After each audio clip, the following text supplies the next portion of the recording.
Sir मैं test देता हूँ, उसमें मेरे नंबर बहुत कम आ जाते हैं और मुझे बड़ा डिप्रेस्ड फील होता है। एक सवाल ऐसा ही आता है कि सर कोई कोचिंग का है, मैं ये लाइब्रेरी बैच ज्वाइन कर लूँ क्या? लेकिन मैंने किया तो मुझे लगा कि उन्होंने ही चीज़ें यही पढ़ना है, यही टाइम टेबल फॉलो करना है। ये स्वतंत्रता है, मतलब बाध्यता जो होती है ना, वो कभी अचीवमेंट मोटिवेशन को बढ़ावा नहीं देती है।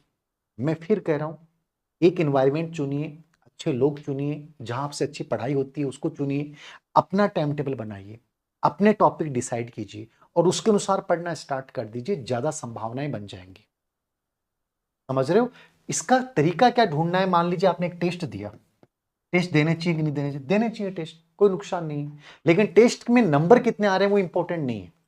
आपने इस टेस्ट को दिया, जैसे मान लीजिए हमने offline test second grade first grade start की, और ऐसे थर्ड ग्रेड का भी 2-3 मेगा टेस्ट करवाएंगे। मान लीजिए आपने टेस्ट दिया और टेस्ट देते ही 5 गलतियां हुई पहले टेस्ट में, नंबर आपके चाहे 20 आ गए, कोई फर्क नहीं पड़ेगा। लेकिन होना क्या चाहिए कि वो 5 गलतियां अगले टेस्ट में आपकी नहीं होंगी, लेकिन टेस्ट संख्या 2 में आपकी नई 6 गलतियां होगी। ये 5 हटा दीजिए, 6 हटा दीजिए, आप 8-10 टेस्टों तक, यदि एग्जाम से पहले यदि टोटल 100 गलतियां यदि आप अपनी लाइफ से हटा देते हैं, तो आप मान के चलिए कि 100% आप सिलेक्शन लेके जाएंगे। आपको नंबरों से ज्यादा इंपॉर्टेंट क्या है कि मैं जो गलती कर रहा हूं उन गलतियों को हटाना है, और ऐसी 100 गलतियां परीक्षा से पहले पहले टेस्ट देने के दौरान मैं इन गलतियों को अपनी लाइफ से खत्म कर दूंगा। निश्चित रूप से तुम सिलेक्शन की ओर बढ़ जाओगे। समझ गए? फ्रीडम को चुनिए, अपने अनुशासन को चुनिए, ना किसी के थोपे के अनुशासन को चुनिए। यदि आपको फायदा होता है किसी ऐसे बैच से, आपका एक रूटीन बनता है और आपको लग रहा है कि मेरा अचीवमेंट मोटिवेशन बढ़ रहा है, मुझे मजा आ रहा है, तो निश्चित रूप से कीजिए। लेकिन अपने आप को रोंद कर अपने आप को कि यार पढ़ना ही पड़ेगा, करना ही पड़ेगा, ये अंदर के मोटिवेशन को समाप्त कर देता है और ये लंबे टाइम तक नहीं चलेगा। 1.5-2 महीने में आप इतने परेशान हो जाओगे कि वहां पिछड़ने लग जाओगे और वो प्रेशर इतना बड़ा क्रिएट हो जाएगा कि आप कंपटीशन से बाहर हो जाओगे। तो ये बहुत जरूरी है जो चीज मैंने आपको बोली है, इसको फॉलो करें। और ये इसलिए फॉलो करना जरूरी है क्योंकि बाकी तो सब लोग कर ही रहे हैं, सोशल मीडिया का पूरा आनंद ले ही रहे हैं, तो ये बहुत जरूरी है। एक लास्ट जो सवाल है आप लोगों का इसी वीडियो से संबंधित, ये कई सवालों का जवाब है कि सर हम कितनी परसेंट टाइम जो है वो थ्योरी को दें? थ्योरी को हम कितना परसेंट दें? 50 दें, 60 दें या 70% दें? ठीक है। पीवाईक्यू को हम कितना समय दें? टेस्ट वगैरह को या हम मॉडल पेपर वगैरह को हम कितने दें? देखो, मॉडल पेपर का मैं हमेशा कभी भी समर्थक नहीं रहा। मुझे हमेशा ये लगता है, जो मैंने फॉलो किया है, और मैंने शॉर्ट नोट्स नहीं बनाए, लेकिन मैं आप लोगों को कह रहा हूं कि शॉर्ट नोट्स बनाना एक बहुत कारगर तकनीक है, क्योंकि आप बहुत उलझे हुए हो और शॉर्ट नोट्स आपके लिए बहुत फायदेमंद होते हैं।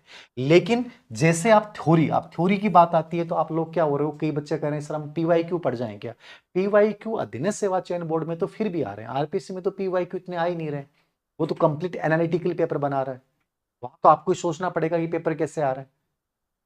वो तो ये तक सोच रहे हैं कि कोचिंगों की, जो कोचिंगों के नोट्स हैं, मतलब जो आपके बड़े नाम है कोचिंगों के, उनके नोट्स तो ये सोच रहे हैं कि नोट्स में तो प्रश्न ही नहीं आना चाहिए, उनका तो ये टारगेट तक है।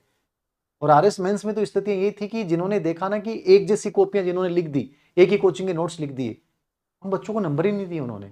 जो हटके लिखा उनके नंबर आ रहे हैं। आरपीसी कुछ अलग लेवल पे चल रही है, तो ये चीज आपको समझनी पड़ेगी कि सबसे इंपॉर्टेंट चीज क्या होती है, थ्योरी होती है। और यहां आप कम से कम मेरे अकॉर्डिंग 60 से 70% टाइम आपको थ्योरी को देना चाहिए।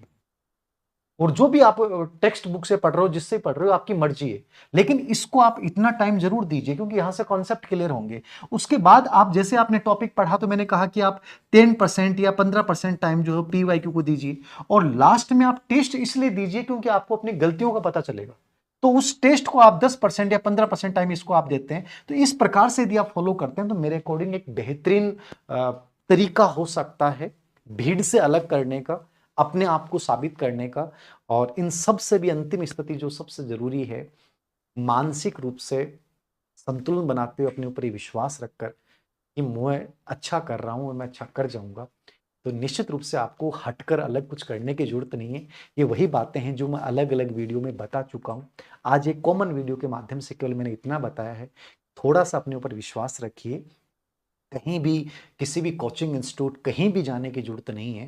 ये थोड़ा सा आप ये अनुशासन मेंटेन कर जाते हैं, कंसिस्टेंसी मेंटेन कर जाते हैं, ये ट्रिपल आर मेंटेन कर जाते हैं, और जो आपके पास कंटेंट है उसको टाइमली आप उसमें अपडेट करते हुए अपने शॉर्ट नोट्स बना लेते हैं, तो फिर आप कोई भी कंपटीशन एक को चुन लीजिए, आप निश्चित रूप से उसमें सेलेक्ट हो जाएंगे। तो ये एक उस बच्चे के सवाल का जवाब था, लेकिन ये मुझे लगता है कि आप सभी के जीवन से जुड़ा हुआ है। धन्यवाद।